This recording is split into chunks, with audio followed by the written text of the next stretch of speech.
முதல்வர் ஸ்டாலின் அவர்கள் ஒரே நாடு ஒரே தேர்தல் அப்படிங்கிறது நோயை விட கொடுமையானது அப்படிங்கிற மாதிரி தெரிவிச்சு. அவருக்கு தான் நோயை பற்றிலாம் தெரியும். அதனால் நான் அதை பற்றி பேசினா சரியாக இருக்காது. அவர் தான் கரெக்டாக நோய் கிருமிகள் எல்லாம் பக்கத்தில் வச்சுருக்காரு. பிரிவினவாத கிருமிகள், இந்த மத சார்பு உள்ள கிருமிகள், இந்த நிறையா அவர் தான் வச்சுருக்காரு.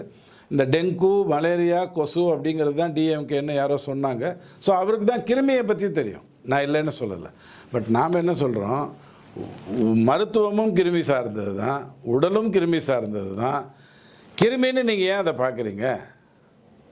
ஒரு நாட்டுக்கு ஒரு முறை நான் தேர்தல் போட்டு நான் என் வேலையை பார்த்தேன். பஹல்காமில் ஒரு உயிரிழப்பு வருது. மோடி ஐயா வேற ஒரு இடத்துல வெளிநாட்டில் பேச வேண்டிய கட்டாயம் இருக்குது. இது நடந்த உடனே ஸ்ட்ரைட்டாக வர்றாரு, ஏர்போர்ட்லேயே உட்காந்து கொடுக்க வேண்டிய இன்ஸ்ட்ரக்ஷனை கொடுத்துட்டு அவர் பீகாருக்கு போகிறாரு. இவங்க என்ன சொல்கிறாங்க, பீகார் தேர்தலுக்காக தான் வந்தார், அதுக்காக தான் இந்த 26 பேர் செத்தே போனாங்கன்னு படுபாவிங்க பொய் சொல்கிறாங்க. ஸோ இதையெல்லாம் தவிர்ப்பதற்கு தான் ஒரே நாடு.